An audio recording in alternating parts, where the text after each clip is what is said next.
49 అంటే సంతానం, 49 అంటే సంతోషం. 39 ఆంధ్రప్రదేశ్ తెలంగాణ. ఓటమికి కారణాలు అంటే ఎవరంటారు? ప్రజాస్వామికంగా రాజ్యం వచ్చింది కాబట్టి ప్రజలు మార్పు కావాలనుకున్నారు. రాజయ్యకు కడియం శ్రీఆర్కి ఎందుకు ఈ వైరం అంటే? ఏదో బెదిరించుడు, బ్లాక్మెయిల్ చేసిండని. కాంగ్రెస్ అధినాయకత్వం అపాయింట్మెంట్ కూడా ఇవ్వలేని పరిస్థితి కాంగ్రెస్ పార్టీ ఢిల్లీలో ఉంది. రాజయ్య ఢిల్లీ చుట్టూ చక్కర్లు కొడుతున్నారనేసి ఒక పెద్ద ప్రచారం జరుగుతుంది. లాబింగ్ చేసేటప్పుడు డైరెక్ట్గా అక్కడికే పోము, కిందికి వెళ్ళి పోతా ఉన్న కొద్దిగా. యూట్యూబ్లో బాగా చక్కర్లు కొట్టిన అంశం సర్పంచ్ ఈ విషయం. నిజంగా అలా జరగడానికి ఎవరైనా ప్రోద్బలం ఉందంటారా? నామే ఎంత వరస్ట్ నేచర్ అయినా కూడా నేను చేయదలుచుకోలేదు. అప్పుడు బీఆర్ఎస్ సూపర్, ఇప్పుడు కాంగ్రెస్ సూపర్. అక్కడ బీఆర్ఎస్ సూపర్ కాదు, తెలంగాణ ఉద్యమం సూపర్. అక్కడ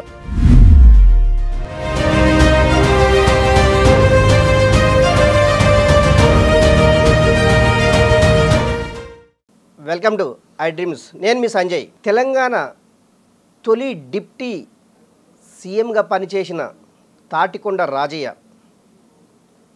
ఎన్నో అవమానాలకు, ఎన్నో ఇబ్బందులకు గురైన సంఘటనలు మనం కళ్ళారా చూస్తూనే ఉన్నాం. కానీ రాజయ్య రాజకీయ ప్రయాణం ఎటువైపు అంటే చెప్పలేని పరిస్థితి. రెండు పార్టీలు, రెండు ప్రాంతాలు. ఇప్పుడు ఎక్కడ రాజయ్య రాజకీయం అనే అంశం మీద మాట్లాడడానికి మనతో డాక్టర్ తాటికొండ రాజయ్య గారు ఉన్నారు. అన్న నమస్తే. నమస్తే సంజయ్. అవునా? బాగున్నా. Fine, thank you. ఎలా ఉంది ఫైన్. డాక్టర్ తాటికొండ రాజయ్య గారి రాజకీయ జీవితం ఎటువైపు అంటే? రాజకీయాలన్నీ రాజన్న చుట్టే తిరుగుతున్నాయి అంటాను. ఎందుకంటే నియమ నిబద్ధలతోటి ఒక పార్టీని నమ్ముకున్న, వ్యక్తిని నమ్ముకున్న, కమిటెడ్గా, హోల్ హార్టెడ్గా, ఆత్మీయంగా, ప్రజల మనిషిగా, ప్రజానాయకుడిగా ఉంటుంది. కాబట్టి తప్పకుండా అప్పటి వరకు కష్టాలు వచ్చినా, అవమానాలు వచ్చినా, ఏది ఎదురైనా కూడా వాటన్నిటినీ తట్టుకొని ముందుకు పోగలననే ఆత్మస్థైర్యం నాలో ఉన్నది. తప్పకుండా రేపు రాబోయే రోజుల్లో రాజకీయాలు నా చుట్టే తిరుగుతాయి. డాక్టర్ రాజయ్య ఏ పార్టీకి సంబంధించిన నేత అంటే ఏం చెప్పాలి? సో డెఫినెట్గా త్వరలోనే అది తేలిపోతుంది. అందుకనే కొన్ని రోజులు స్వేచ్ఛ ఏమంటారు, ఊపిరి తీసుకోవాలనే ఉద్దేశంతో ఉక్కిరి బిక్కిరవుతూ బీఆర్ పార్టీలో ఉన్నాను. అందులోకి వెళ్ళి బయటపడడానికే ఫిబ్రవరి 3వ తారీఖు నాడు బీఆర్ఎస్ పార్టీకి రాజీనామా చేశాను. ఈ వ్యాక్యూమ్ అంటే ఇట్లా ఖాళీ కొన్ని రోజులు ఉండాలి, ఏ పార్టీ లేకుండా ఉండాలి. సో అని చెప్పేసి ఓపెన్గా రాజకీయ జీవితాన్ని ఓపెన్ చేసి అట్లా ఉంచడం జరిగింది. సో త్వరలోనే 15 సంవత్సరాల గతంలో నా అరంగేట్రమే మరి కాంగ్రెస్ పార్టీ వైఎస్ రాజశేఖర రెడ్డి గారి నాయకత్వంలో ఆ రోజు పార్టీలో చేరడం జరిగింది. సోనియా గాంధీ గారి దగ్గర సమక్షంలో చేరినాం. సో అప్పటి నుండి ఇప్పటి వరకు తెలంగాణ రాష్ట్ర సాధన కోసం పార్టీ ఆనాడున్న పరిస్థితులను బట్టి టీఆర్ఎస్ పార్టీలోకి పోవడం జరిగింది. కానీ ఆ ప్రేమ, కాంగ్రెస్ పార్టీ గొప్పతనము, జాతీయ పార్టీగా ఆ పార్టీ చేసిన త్యాగాలు, ఇందిరాగాంధీ కావచ్చు, రాజీవ్ గాంధీ కావచ్చు, ఈ దేశం కోసం సమగ్రత కోసం వాళ్ళ ప్రాణాలు ఇచ్చిండ్రు.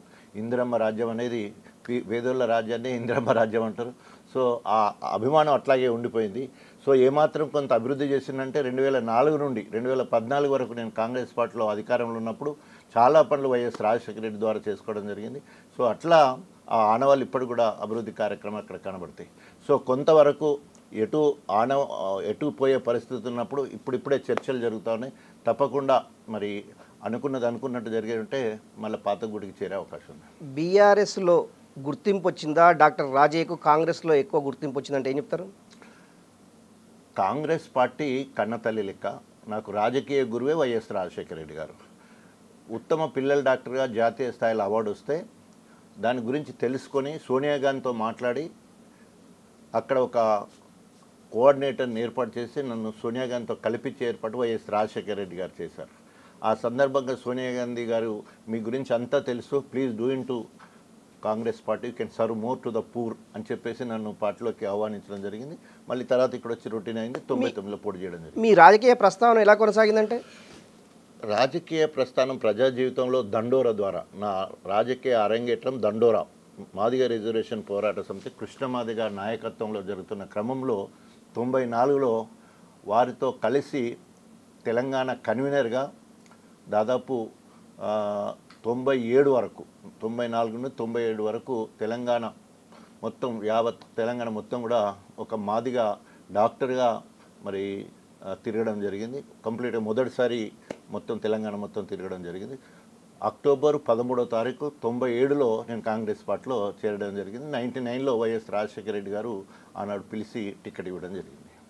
మొట్టమొదటిసారిగా వైఎస్ రాజశేఖర రెడ్డి పిలిచి టికెట్ ఇచ్చే క్రమంలో రాజయ్యకు ఉన్న అనుభవాలు రాజశేఖర్తో ఏం చెప్తారు?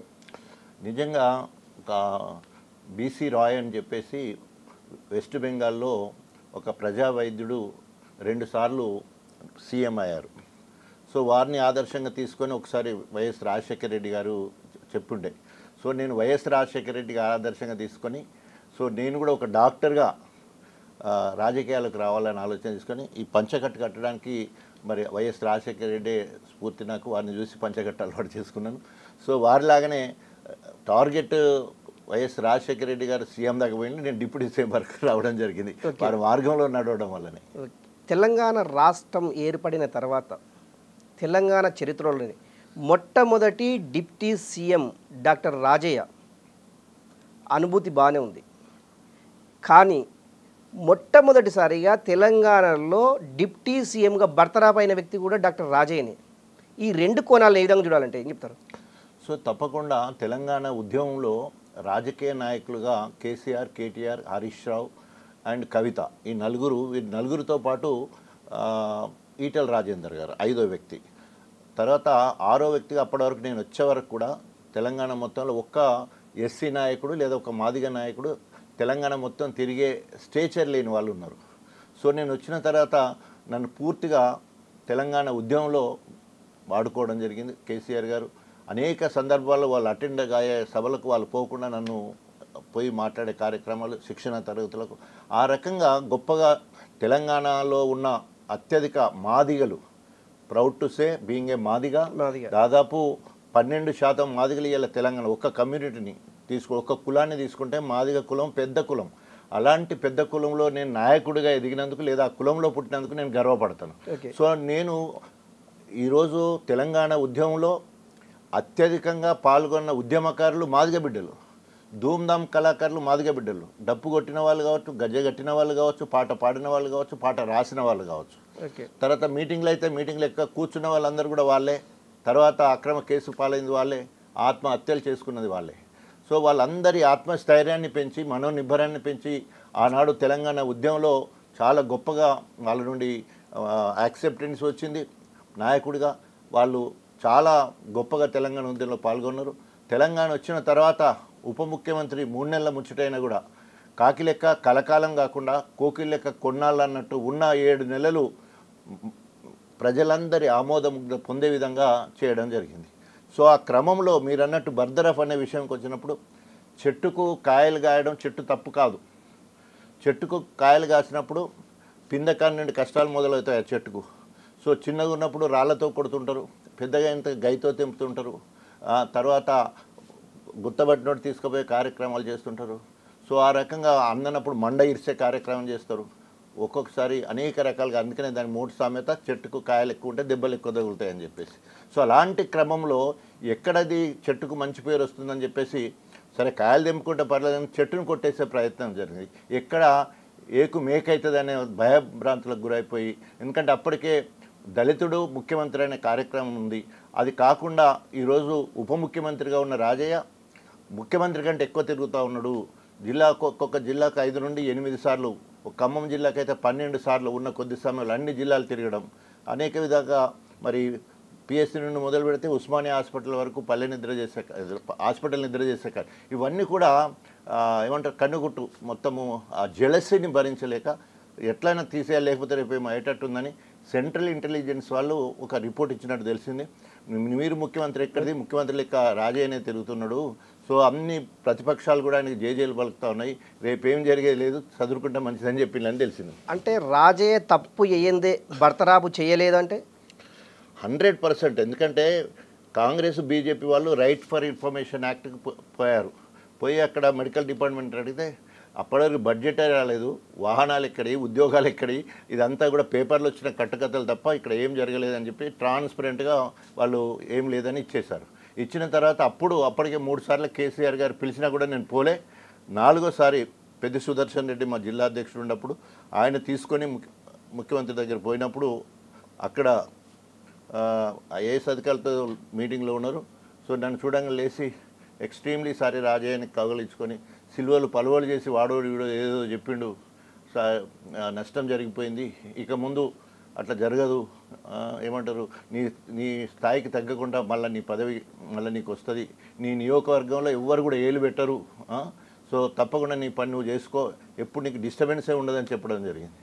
నాయకులకు కేసీఆర్ సారీ చెప్పండు అంటారు, మీకు సారీ చెప్పిండంటే సారీ చెప్పడం ఎక్స్ట్రీమ్లీ సారీ రాజయ్య, ఉట్టి సారీ కూడా ఎక్స్ట్రీమ్లీ సారీ రాజయ్య అని చెప్పేసి కౌగలించుకున్నారు. ఆ టైంలో పెద్ది సుదర్శన్ రెడ్డితో పాటు వినోద్ కుమార్ గారు ఎంపీ గారు ఉన్నప్పుడు రాజ్యసభ చేసిన మొన్నటిదాకా చేసిన సంతోష్ కుమార్ అక్కడ, తర్వాత చారి, వీళ్ళందరూ కూడా అందరి సమక్షంలో మాట్లాడడం జరిగింది. తల్లి లాంటి బీఆర్ఎస్ మీకు ఒక ఖ్యాతి ప్రఖ్యాతలు మీకు తెచ్చిపెట్టినటువంటి డిప్యూటీ సీఎం కేసీఆర్ వల్ల రాలేదంటే? డిప్యూటీ సీఎం అనేది నా వర్త్ వల్ల వచ్చింది. అఫ్కోర్స్ ఎవరైతే సీఎం ఉంటారో వారి కనసైగల్లే నడుస్తుంది. అప్పటి వరకు ఎంత త్యాగం చేశానో, మళ్ళీ ఉద్యమంలో తొలి దళితుడిగా అధికార కాంగ్రెస్ పార్టీ ఎమ్మెల్యే పదవి, కేంద్రంలో రాష్ట్రంలో అధికారం ఉన్న పార్టీని వదిలిపెట్టేసి, సో నాకు రాజకీయ జన్మనిచ్చిన పార్టీని కూడా వదిలిపెట్టేసి త్యాగం చేసి, ఆనాడు సదాలక్ష్మి 1969లో మాదిగ మహిళా తల్లి ఆనాడు రాజీనామా చేస్తే ఆమెను ఆదర్శంగా తీసుకొని నేను చరిత్ర పుటల్లో ఉండాలి, తెలంగాణ వస్తుందా రాదు తర్వాత విషయం అని చెప్పేసి మరి ఆనాడు మళ్ళీ ఉద్యమంలో తొలి దళితుడిగా అధికార కాంగ్రెస్ పార్టీ ఎమ్మెల్యే పదవికి రాజీనామా చేసి తెలంగాణ జెండా పట్టుకొని యావత్ తెలంగాణ మొత్తం కూడా తిరగడం జరిగింది. తెలంగాణ మొత్తము ఒకసారి ముందు చెప్పినట్టు దండోరా ఉద్యమంలో తెలంగాణ మొత్తం తిరిగాను. Congress steering committee for Telangana అని పెడితే దాంట్లో స్పోక్స్ పర్సన్ నుండి బస్సు యాత్ర చేసి మొత్తం తెలంగాణ 2వసారి తిరిగినాం. 3వసారేమో తెలంగాణ ఉద్యమంలో తెలంగాణ రాష్ట్రం మొత్తం కూడా తిరిగినాం. 4వసారి ఉప ముఖ్యమంత్రి అయిన తర్వాత 7 నెలల్లో రాష్ట్రం మొత్తం 3-4 చుట్లు చుట్టేసిన. సో ఆ రకంగా తెలంగాణ మొత్తం తిరిగిన ఏకైక ఎస్సీ లేదా మాదిగ నాయకుడిని నేను ఒక్కడినే. సో ఇవన్నీ ఉన్నాయి కాబట్టి చదువుతా ఒక డాక్టర్, పిల్లల డాక్టరు, జాతీయ స్థాయిలో ఇవన్నీ చూసి ఉన్న వాటిల్లో హూ ఇస్ ద బెస్ట్ అన్నప్పుడు చూస్తే నాకు డిప్యూటీ సీఎం ఇవ్వడం జరిగింది. కేసీఆర్ బీఆర్ఎస్ నేత కేసీఆర్ డాక్టర్ రాజయ్యకు మధ్య గ్యాప్ ఎక్కడ వచ్చిందంటే ఏం చెప్తారు? నేను అనేక సందర్భాలలో మీటింగ్లలో మాట్లాడాను. కేసీఆర్ గారు నాకు తండ్రి లాంటి వాడని కూడా మాట్లాడడం కూడా జరిగింది. ఒక పార్టీలో ఉన్నప్పుడు వీర విధేయుడుగా ఉండాలనే ప్రయత్నం చేయడం జరిగింది. విధేయుడు కూడా కాదు, వీర విధేయుడు. ఎందుకంటే నేను చదివిన, ఉరికిన, డప్పు కొట్టిన దేంట్లో అయినా కూడా ఫస్ట్ ఉండాలనుకుంటాను. సో అదే విధేయతలో కూడా ఫస్ట్ ఉండాలనుకున్నాను, విధేయుడుగా ఉండాలనుకున్నాను. కాబట్టి అనేక కష్టాలు పెడతాంటే ఇవన్నీ పరీక్షలే అనుకున్నాను. ఉదాహరణకి మనం సినిమాలలో, పురాతన సినిమాలలో చూస్తాం, తపస్సు చేస్తూ ఉంటే అనేక రకాలుగా తుఫాన్ వస్తుంటుంది, మొత్తము గడ్డాల మీసాలు పెరిగిపోతూ ఉంటాయి, పాములు పారుతూ ఉంటాయి, అనేక కష్టాలు వచ్చినా కూడా ఓం ఓం అని అంటారు. సో దీంట్లో నేను ఒకసారి చెప్పిన ఓం కేసీఆర్ తప్ప నాకు ఇంకొక మాట లేదు అని చెప్పిన. అంటే పార్టీలో ఉన్నంతసేపు ఎంత ఒబీడియంట్గా ఉన్నానో అలాంటి ఒబీడియంట్గా ఉన్న నాకు అన్యాయం జరిగింది, ఆయనే బయటకు వస్తే ఆయనకి ఎంత నష్టం జరిగి ఉంటుంది, ఎన్ని అవమానాలు జరిగి ఉంటాయి, ఎక్కడి వరకు ఎంత పీక్ లెవెల్లో జరిగితే తప్ప రాజయ్య లాంటి వాడు బయటకు రాడు అని రేపు సమాజం అనుకోవాలనే ఉద్దేశంతో ఉన్నంత కాలము వీర విధేయుడిగా ఉన్నాను. వారు ఏ పని చెప్తే ఆ పని చేశాను. ఆఖరికి మొన్న ఎలక్షన్లో నాకు టిక్కెట్ ఇవ్వకున్నా పిలిచి మాట్లాడి గణపూర్ గెలిపియాలి, జనగాం నువ్వు ఇన్ఛార్జ్ గెలు అని చెప్తే వచ్చే ముందు కూడా ఆ రెండింటిని, అవ్యక్త వరంగల్ జిల్లాలో గెలిచినవి రెండే, గన్పూర్ జనగాం, ఆ రెండింటికి ప్రాతినిధ్యం వహించింది నేను, దీనికి ఇన్ఛార్జ్గా ఉన్నా. అక్కడ మొత్తం నా క్యాడరు ఈ 2 మాత్రమే గెలిచినాయంటే నేను ఎంత నిబద్ధతతో పనిచేసిన దానికి నిదర్శనం. డాక్టర్ రాజయ్యకు కడియం శ్రీఆర్కి స్నేహం అలానే కొనసాగుతుందంటే? వ్యక్తుల మధ్యలో స్నేహం పక్కకు పెడితే మా ఇద్దరి మధ్యలో మొదటి నుంచి వెళ్ళి కూడా 94 నుంచి వెళ్ళి ఆయన టీడీపీ నుంచి వెళ్ళి మంత్రి అయ్యాడు. నేను 94లో ప్రజా జీవితంలోకి ఎంఆర్పిఎస్ ద్వారా రావడం జరిగింది. మాదిగ రిజర్వేషన్ పోరాట సమితిలో నేను హక్కుల కోసం మాదిగ హక్కుల కోసం పోరాటం చేస్తే ఆయన అధికార పార్టీలో ఉండి అణచివేసే ప్రయత్నం చేశాడు. అది అక్కడి నుండి మొదలైంది. తర్వాత ఒక 10 సంవత్సరాలు 94 నుండి 2004 వరకు ఆయన టీడీపీలో మంత్రిగా ఉన్నాడు. నేను కాంగ్రెస్ పార్టీ ముందేమో దండోరా, తర్వాత కాంగ్రెస్ పార్టీ. సో ఆ రకంగా మా ఇద్దరి మధ్య ఓరావరి పోరాటం. 94 తర్వాత మళ్ళీ 2004 వరకు 14 వరకు కాంగ్రెస్ అధికారంలోకి వచ్చింది. ఆయన ప్రతిపక్షానికి వెళ్ళిపోయాడు. ఆ రకంగా మా మధ్యలో దాదాపు 20 సంవత్సరాల పచ్చగడ్డేస్తే కానీ ఆయనను చూస్తూ ఆయనకంటే ముందు ఆయన అంతా సీనియర్, అంత రాజకీయ ధురంధరుడు అంటారు నన్ను. సో ఆయనను ప్రతిపక్ష నాయకుడిగా నేను ఎదుర్కొన్న బాధలు, నన్ను ఆయనకంటే ముందు డిప్యూటీ సీఎం చేశాను, ఆయన నా తర్వాత డిప్యూటీ సీఎం అయ్యాడు. సో నేను ముందు ఆయనంటే ఆయనను చూసుకొని రాజకీయాలు చేశాను. శత్రువు పెద్దగా ఉంది, వారి సైన్యం ఎక్కువ ఉన్నప్పుడు మనం వాళ్ళ మీద ఫైట్ పోవాలన్నప్పుడు వాళ్ళు 10,000 సైన్యం ఉంటే మనం 12,000 15,000 సైన్యం కావాలనుకుంటాం. సో చిన్న శత్రు చిన్నగా ఉండే అంటే సరిపోద్దులే అని చెప్పి 1000 దగ్గర ఆగిపోతాం. సో ఆయన బలమైన నాయకుడిగా ఉన్నాడు కాబట్టి ఆయన కంటే బలంగా ఎదగాలనుకున్నప్పుడు మా మధ్యలో 4 ఎలక్షన్లు ఫేస్ టు ఫేస్ జరిగినాయి. ఆయన 2 ఎలక్షన్లలో గెలిచిండు నా మీద. 4,465 ఒకసారి, 4,100. ఎందుకు ఈ వైరం అంటే అది రాజయ్యకు కడియం శ్రీఆర్కి ఎందుకు ఈ వైరం అంటే పార్టీ పరంగా రాజకీయ పార్టీలు ఉన్నప్పుడు ఆ రకంగా, కుల పోరాటంలో ఉన్నప్పుడు ఈ రకంగా, మాదిగా దండోరా మాదిగా ఆల్మోస్ట్ 10 సంవత్సరాలు కలిసి ఒకటే పార్టీలో ఉన్నారు కదా. ఇది ఇప్పుడు కదా ఆ వైరం అట్లే కొనసాగుకుంటూ వచ్చింది. ఆ వైరము అట్లే కొనసాగుకుంటూ వచ్చింది. కానీ ఇప్పుడు దగ్గరుండి గెలిపించారు కడియం శ్రీఆర్ని, క్యాడర్ గెలిపించింది. నేను చెప్పాను కదా పార్టీ విధేయుడిని. ఎవరు ఒక 30% వాళ్ళు నేను చెప్పిన అయినకపోవడం వల్లే కొన్ని ఓట్లు తగ్గినాయి. సో నేనుండే ఎక్కువ మెజారిటీ వచ్చే పరిస్థితి, ఓట్లు తగ్గినాయి. అయినా కూడా రేయం బావులు పార్టీ కోసము విధేయుడిగా పనిచేసిన కాబట్టి ఆ క్యాడరు గెలిపించింది. నేనేమో ఇక్కడున్నాను, అక్కడేమో కొన్ని సభలకు మాత్రమే పోయినా, లిమిటెడ్గా పిలిచిన వాటికి పోవాలంటే పిలిచిన వాటికి పోవడం జరిగింది. ఏదైనా కూడా ఇవాళ చరిత్రలో ఆ 2 నియోజకవర్గాలు గెలిపించిన పరిస్థితి మాత్రం డాక్టర్ రాజయ్య రికార్డులో ఉంది, అందరు కూడా అనుకుంటున్నారు కూడా. 10 సంవత్సరాల కాలం పాటు బీఆర్ఎస్లో ఉద్యమం నుంచి మొదలుకుంటే 2024 వరకు కూడా మీరు చాలా బీఆర్ఎస్ కోసం చాలా కష్టపడ్డారు. మీరు డిప్యూటీ సీఎం అయ్యారు, రకరకాలు అయ్యారు. ఈ ఓటమికి కారణాలు అంటే ఎవరంటారు? బీఆర్ఎస్ ఓటమికి కారణాలంటే అది ఒకటి నిరంకుశ పాలన,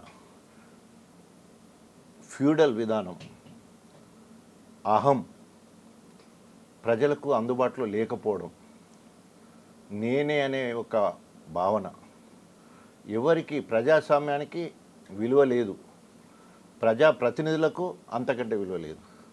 సో మరి ఇన్ని రోజులు మీరు అందులోనే ఉన్నారు కదా అనొచ్చు. దేనికైనా కూడా ఒక సాచురేషన్ పాయింట్ రావాలా, మరుగే పాయింట్ అక్కడ దాకా వచ్చే వరకు ఉంటుంది. అందులోనే ఉంటాం. హ్యూమిడిటీ అంటే అందులో ఉండి కుమిలిపోతూ నాయకుడు అనే మాటలు నచ్చకుండా అట్లే ఉండవలసి వస్తుంది. ఉదాహరణకి మొన్న జనగాం జిల్లా అధ్యక్షుడు పాగాల సంపత్ రెడ్డి గారు చనిపోయారు. ఆయన సంతాప సభ జనగాంలో మేము ఏర్పాటు చేసినాం. ఆ క్రమంలో మన కడియం శ్రీఆర్ గారు మాట్లాడతారు, మనం త్వరలోనే అధికారంలోకి వస్తాం, మనం 39 మంది ఉన్నాం, 7 ఎంఐఎం ఉన్నారు, 8 మంది బీజేపీ వాళ్ళు ఉన్నారు, మనం అధికారంలోకి వస్తాం అంటే అంత అప్రజాస్వామికంగా నీకు మంది లేరు, ఏం లేరు, బీజేపీ వాళ్ళు నా వాళ్ళే అంటావు, ఎంఐ వాళ్ళు నా వాళ్ళు అంటావు. సో ఎట్లా వీలవుతుంది? అది అప్రజాస్వామికంగా మాట్లాడే పద్ధతి చూసినప్పుడు. సో ఇక్కడ కూడా ప్రజాస్వామ్యం ఎక్కడో మంట కలిసిపోయింది, అప్రజాస్వామికంగా రాజ్యం కాబట్టి ప్రజలు మార్పు కావాలనుకున్నారు. ఆ రకంగా మార్పు అనుకున్నాను, ఇంత మార్పు అని కూడా అనుకోలేదు. సో మీరు అన్నట్టు ఏంటంటే కేసీఆర్ ఓడిపోతాడు అనుకోలేదు, రేవంత్ ముఖ్యమంత్రి అవుతాడు అనుకోలేదు, కానీ మార్పు మాత్రం ప్రజలు బ్రహ్మాండంగా తీర్పిచ్చారు. కేసీఆర్ విధి విధానాలు నచ్చక పార్టీని వీడారా, లేకుంటే కడియం శ్రీహరి తోటి ఉన్నటువంటి వ్యతిరేకత పార్టీ వీడాడంటే ఏం చెప్తారు?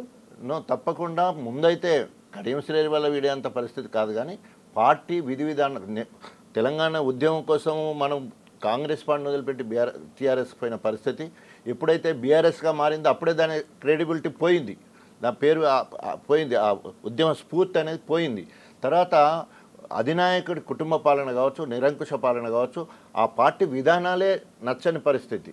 ఏ పథకం తీసుకున్నా కూడా అది ఆయన డిజైన్ చేస్తాడు, అది ఇక్కడ ప్రజలకు వెళ్ళే అవకాశం ఉండదు, మధ్యలో ఇక్కడ ఆగమయ్యే పరిస్థితి కనిపించింది. సో చివరికి ఎలక్షన్ దగ్గర అనేక పథకాలు పెట్టేసి అనేక గుండు సున్న పెట్టే పరిస్థితి వచ్చింది. సో కాబట్టి ఆ కుటుంబ పాలన పార్టీ విధి విధానాలు నచ్చకనే బీఆర్ఎస్ పార్టీ నుంచి బయటికి రావడం జరిగింది. డాక్టర్ రాజయ్య పార్టీ వీడడానికి కేటీఆర్ హరీష్ రావు పాత్ర ఏ మేరకు ఉంటుందంటే ఏం చెప్తారు? వాళ్ళది ఎప్పుడు కూడా బుజ్జగించే పాత్రనే. నాకు కేటీఆర్ ఏమో నీకు టికెట్ వస్తుంది, ఈ కడియం స్టేట్ ముసలైనతో వెళ్ళిపోతాడు, నువ్వు నీ పని నువ్వు చేసుకో అని ఈయన చెప్పిండు. ఈయన అమెరికా పోయిన తర్వాత ఆయనేమో ఏదో బెదిరించుడు, బ్లాక్మెయిల్ చేసిండని చెప్తారు. ఏం బెదిరించుడు అంటే 2014లో రాజయ్య నేను ఇద్దరం టికెట్ అడిగినాం, రాజయ్యకి ఇచ్చిండు. 2018లో టికెట్ అడిగినాం, రాజయ్యకి ఇచ్చిండు. ఇప్పుడు 24లో మేము ఇద్దరికి అడుగుతున్నాం, మళ్ళీ ఆయనకి ఇచ్చినట్టున్నారు. మీరు కనుక ఆయనకే ఇచ్చేయంటే నేను కాంగ్రెస్కి పోతా అని చెప్పేసి బెదిరించిండు. పెద్ద మనిషి కొంచెం భయపడ్డాడు, జంకిండు. రాజయ్య సౌమ్యుడు, మనం ఎట్లా చెప్తే ఉంటుంది, ఆయన ఎట్లయినా కాపాడుకుందాం. భుజగించే బాధ్యత హరీష్ రావుకి అప్పచెప్పాలి. ఎందుకంటే హరీష్ రావు గారు పల్లరాజేశ్వర రెడ్డి త్రిబుల్ చూడారు. అయితే పల్లరాజేశ్వర రెడ్డికి అప్పచెప్తే సార్ నన్ను నుంచి కాదు అంటే, ఆయన కన్సల్ట్ చేయడం నన్ను నుంచి కాదంటే, మరి మీ దగ్గరికి వస్తానంటాడు రాజే అంటే నా దగ్గరికి వద్దు అని నాకు కలవల ఎలక్షన్ మొత్తంలో. సో హరీష్ రావుకి అప్పచెప్తే హరీష్ రావు గారు బుజ్జగించే ప్రయత్నం చేయడం జరిగింది. సో మొదటి నుంచి కూడా అంతో కొంత ప్రజల మనిషిగా హరీష్ అన్నకు పేరున్నది కాబట్టి రిజైన్ చేసిన తర్వాత వారు గన్పూర్కి రావడం, ఇన్ఛార్జ్ తీసుకొని కార్యక్రమం చేసిన కాబట్టి ఆ రిలేషన్ ఉంది. సరే, ఈ రైతు బంధు సమితి లేదా ఎమ్మెల్సీ మినిస్టర్ అన్నాడు కాబట్టి రేపు రాబోయే వాళ్ళు ఏమవుతుందో, రేపు మళ్ళీ ఏమైనా అధికారంకి వచ్చినప్పుడు మళ్ళీ ఇప్పుడు వచ్చేదాన్ని పోగొట్టుకున్నట్టు అయిందని చెప్పేసి అప్పుడు ఒప్పుకోవడం జరిగింది. నిజంగా మీరు కేసీఆర్ని దగ్గరగా, చాలా దగ్గరగా, ఎవ్వరు లేని విధంగా, ఏ లీడర్ చూడని విధంగా కేసీఆర్ని చాలా దగ్గర చూశారు. నిజంగా కేసీఆర్ భయపెట్టిస్తే భయపడేంత స్థాయి ఉందంటవా కేసీఆర్కు? అంటే లోపల భయం ఉంటుంది, బయటికి మాత్రం గంభీరం. లోపల తప్పకుండా ఒక మనిషికి ఉండే అన్ని లక్షణాలు ఆయనకు ఉన్నాయి. సో తప్పకుండా భయపడతాడు, తప్పకుండా భయపెట్టిన అనేక సందర్భాలు కూడా ఉన్నాయి, భయపడ్డ సందర్భాలు కూడా ఉన్నాయి. ఓకే, ఇప్పుడు నెక్స్ట్ కాంగ్రెస్ పార్టీ వైపు చూస్తుండ్రు. ఎందుకంటే కాంగ్రెస్ పార్టీ కన్నతల్లి అని, సొంత ఇంటికి వచ్చినట్టు రకరకాలుగా చెప్పుంటుండ్రు.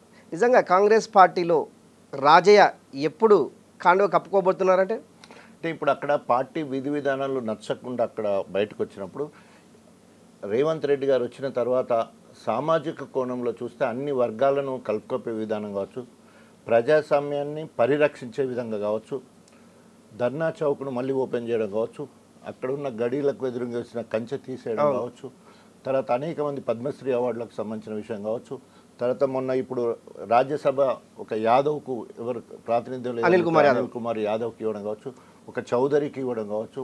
ఇట్లా చూస్తే సామాజికంగా అనేక రకాలుగా ఆలోచించి గొప్పగా పాలన ముందుకు తీసుకుపోవడం జరుగుతున్నది. తొందరపడడం అస్సలకే లేదు. చాలా పరిపక్వత చెందిన నాయకుడిగా అనేక ఆచితూచి అడుగులు ముందుకేసే కనబడతా ఉన్నాయి. నిజంగా కూడా అన్న మీరు అంటారు ఓకే కాంగ్రెస్ పార్టీ యువతకు ఇచ్చిందండి. కేసీఆర్ కూడా గత ప్రభుత్వంలో దళితులకు ఉప ముఖ్యమంత్రి ఇచ్చిన ఘనత ఆయనకే దక్కింది మొదటిసారిగా.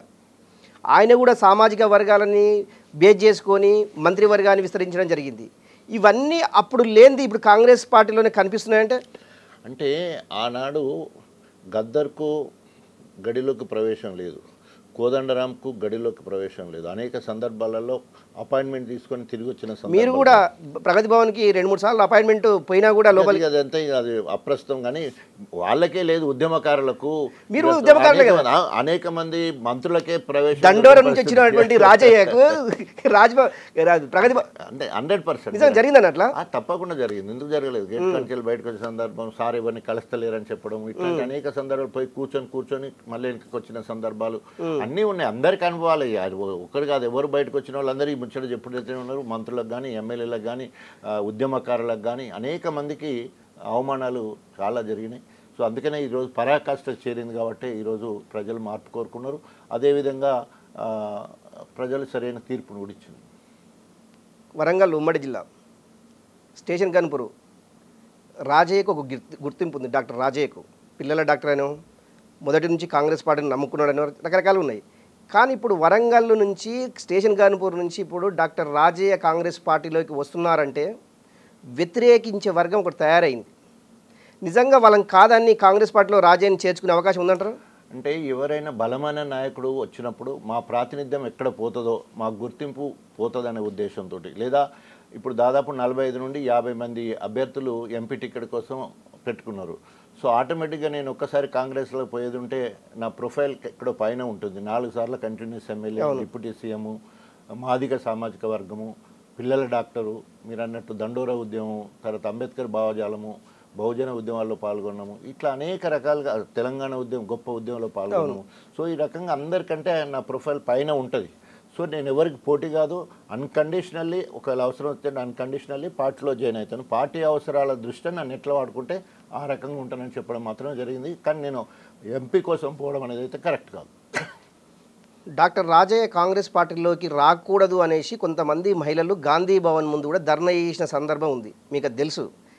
అంత వ్యతిరేకత రావడానికి కారణం ఏమై ఉండొచ్చు? మహిళలు ధర్నా చేసేంత. ఇప్పుడు నేను చెప్పాను కదా, ఎవరైతే బలమైన నాయకుడు వచ్చినప్పుడు అందులో అక్కడ నుండి గన్పూర్ నుండి పోటీ చేసిన మా సొంత బావమరిది భార్యనే, ఇందిర, సింగపురం ఇందిర. మా బావమరిది చనిపోవడం జరిగింది, సొంత బావమరిది. సో మొన్న ఎలక్షన్లు అయిపోయినాయి. ఇప్పుడు ఇమ్మీడియట్గా నేను ఒకవేళ కాంగ్రెస్కు వస్తే ఉంటే గన్పూర్ ఆమె ఇన్ఛార్జిగా ఉంటారు. ఇప్పుడు మళ్ళీ 5 ఏళ్ళ ఎలక్షన్లు వచ్చేవారు. తర్వాత పోనీ ఏమన్నా పార్లమెంట్ ఎన్నికల్లో ఆమె పోటీ నిలబడుతున్నది, ఆమె కూడా అప్లై చేసుకున్నది కాబట్టి ఆమె టికెట్ అంటే మిగతా 45 మంది కూడా ఉన్నారు, నేను ఒక్కనే అని కాదు. అయితే వ్యక్తిగతంగా దేశం ఈయన వచ్చాయంటే మా ఉనికిపోతుంది అనేది మాత్రం కొట్టొచ్చినట్టు కనబడుతూ ఉన్నది. ఎప్పుడైనా కూడా ప్రతిసారి కూడా ఇట్లాంటివి జరుగుతూనే ఉంటాయి. 99లో వైఎస్ రాజశేఖర్ టికెట్ ఇచ్చినప్పుడు కూడా మేము 8 మంది టికెట్ అడిగినాం. నేను ఒక్కడే కాకుండా 7 ఒకటే, మా 7 ఇట్లా ఎవరికి ఇచ్చినా పర్లేదు కానీ రాజకీయ వద్దని. ఇప్పుడు రేవంత్ రెడ్డి ఉన్నాడు, కాంగ్రెస్ పార్టీలోకి వచ్చే ముందు ఎవరు కూడా ఒప్పుకోలేదు, పిసిసి అధ్యక్ష ఇచ్చినప్పుడు ఒప్పుకోలేదు, సీఎం కూడా ఒప్పుకోని పరిస్థితి ఉంది. ఇవాళ ఏమైంది, అధిష్టానం తెలుసుకుంటే ఏదైనా ప్రజాస్వామ్యం ఇందులో ఉంటుంది కాబట్టి తప్పకుండా ఇక్కడ సముద్రం కాంగ్రెస్ పార్టీ. ప్రజాస్వామ్యంలో ఎవరు ఏ పార్టీకి ఎప్పుడైనా పోవచ్చు, సరే పార్టీ ఎట్లా వాడుకుంటుంది అనేది డిఫరెంట్. కానీ నేను కాంగ్రెస్ పార్టీలో సేవ చేస్తా అనుకున్నప్పుడు తప్పకుండా ఒప్పుకుంటారు ప్రజాస్వామ్యంలో. అదే ఇప్పుడు జరుగుతుంది. తప్పకుండా ఎప్పుడైతే నేను ఇంతకుముందు చెప్పిన చెట్టు కాయలు బాగుంటే దెబ్బలు ఎక్కువ తగులుతాయి. సో నేను ప్రజా జీవితంలో ఉన్నాను కాబట్టి మేము వచ్చేయంటే మా పప్పులు ఉడకని కావచ్చు, మా ప్రాతినిధ్యం తక్కువ అవుతుంది కావచ్చు, ఆ రకంగా మరి కూలి మనుషులను తీసుకొచ్చేసే కార్యక్రమం జరిగింది. సో ఇవన్నీ ఒక్కొక్క నాయకుడు వచ్చినప్పుడు ఇంతకుముందు చెప్పినట్టు చాలామందికి వ్యతిరేకత ప్రతిసారి కూడా జరుగుతుంటుంది. అయినా కూడా ప్రజా జీవితంలో మనం ముందుకెళ్లాల్సింది. కాంగ్రెస్ పార్టీలో చాలా కాలం పనిచేశారు, కానీ కాంగ్రెస్ అధినాయకత్వం అపాయింట్మెంట్ కూడా ఇవ్వలేని పరిస్థితి కాంగ్రెస్ పార్టీ ఢిల్లీలో ఉంది. రాజయ్య ఢిల్లీ చుట్టూ చక్కర్లు కొడుతున్నారనేసి ఒక పెద్ద ప్రచారం జరుగుతుంది. ఢిల్లీ చుట్టూ కానీ ఇక్కడ చుట్టూ కానీ ఎక్కడ లేదు. ఎందుకంటే నేను అందులో ఉన్నాను కాబట్టి నాకు అనేక పరిచయాలు ఉంటాయి.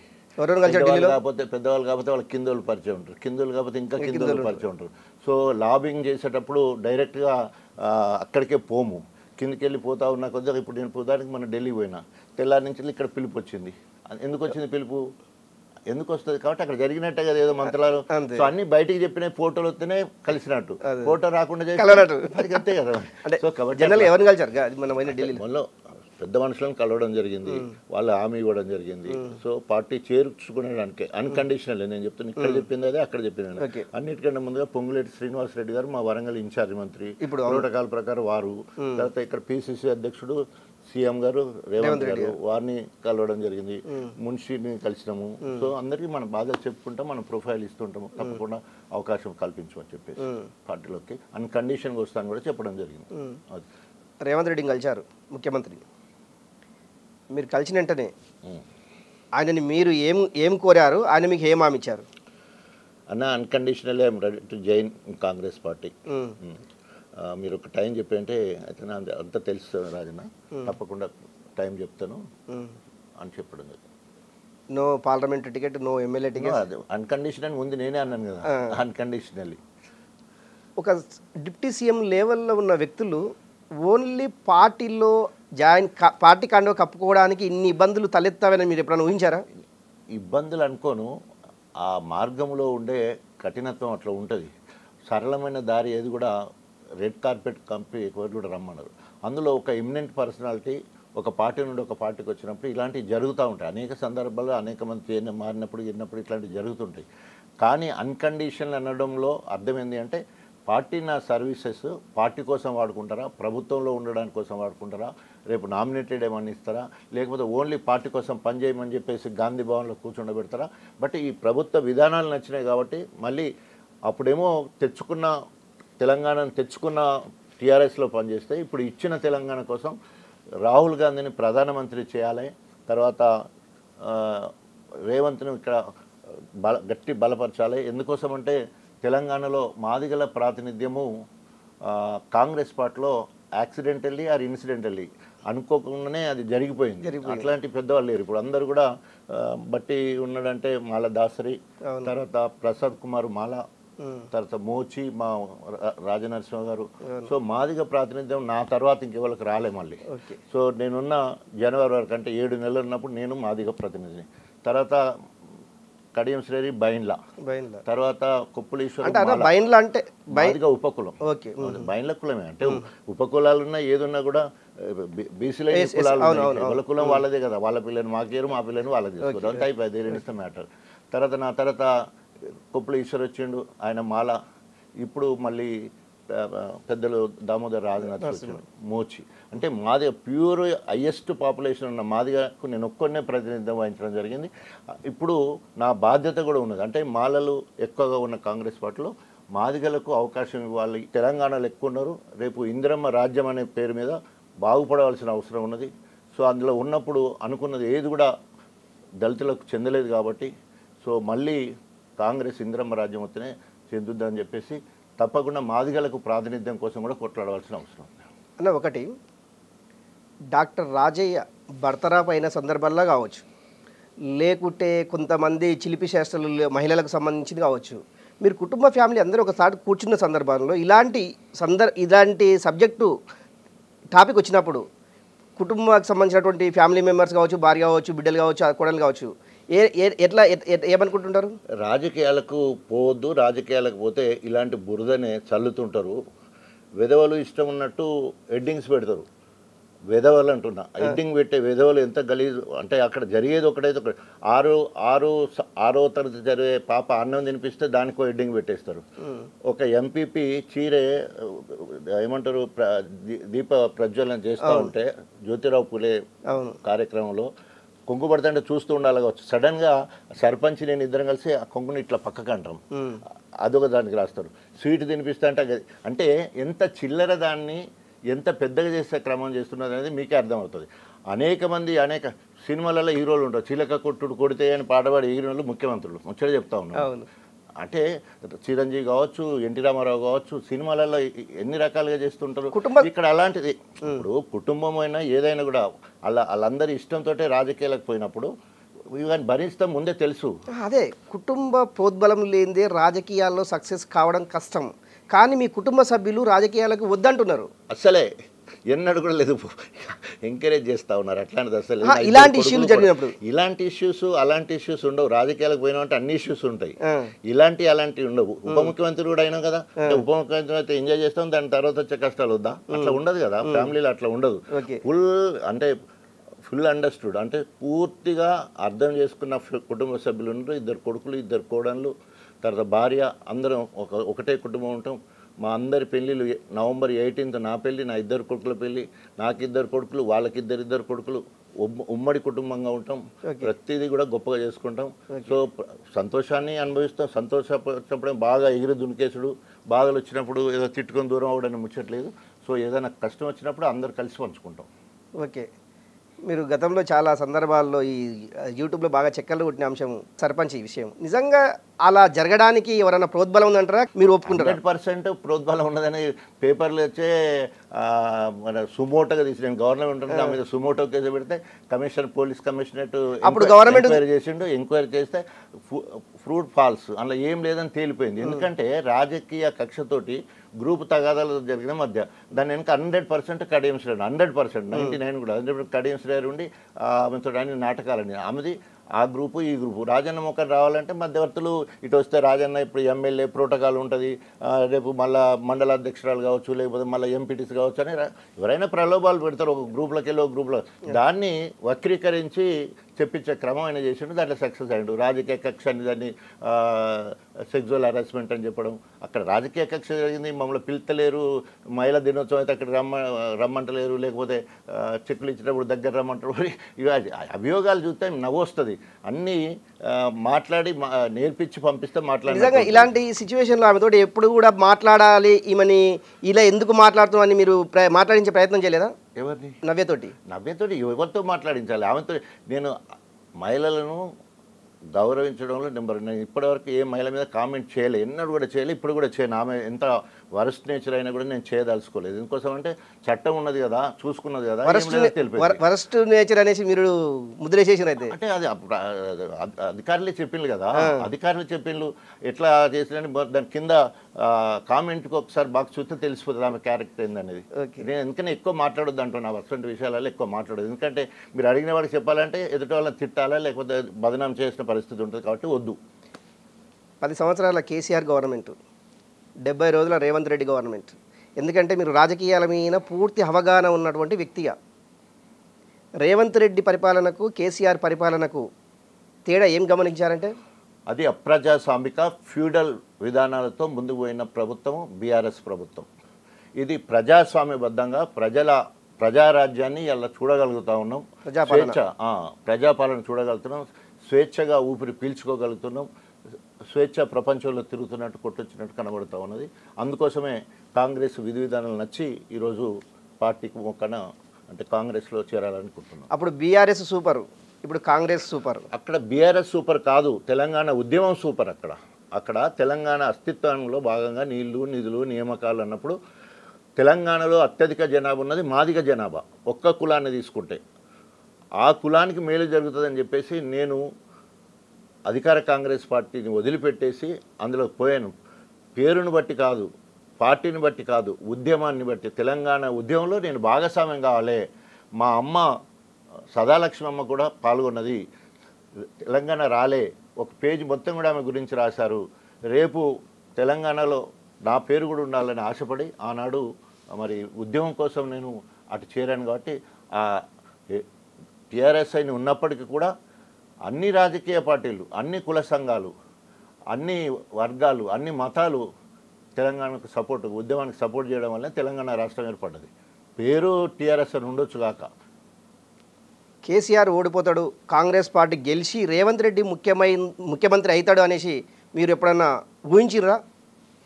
అది ప్రజలు ఇచ్చిన తీర్పుకు కట్టుబడి ఉండాలనుకుంటాం, కానీ మనం ముందు నేను ఆశాజనకంగా ఎప్పుడు ఆలోచించలేదు. సో కాకపోతే మార్పు మాత్రం ఉంటుంది, హంగు వస్తుందని అనుకోవడం జరిగింది నేను. కానీ మార్పు చాలా గొప్పగా అధికారం ఇచ్చే వరకు పోయింది. కాంగ్రెస్ పార్టీ ఒకవేళ వచ్చే ఎన్నికలు కావచ్చు, రేపు కావచ్చు, రకరకాలుగా ఇప్పుడు బీఆర్ఎస్లు చేస్తున్నటువంటి కామెంట్ల ఆధారంగా నిజంగా కాంగ్రెస్ పార్టీ ఒకవేళ అధికారం కోల్పోయినట్లయితే కాంగ్రెస్ పార్టీని కొనసాగుతారా, లేకుంటే పార్టీ మరి అవకాశం మనకు కనిపిస్తుంది అంటే?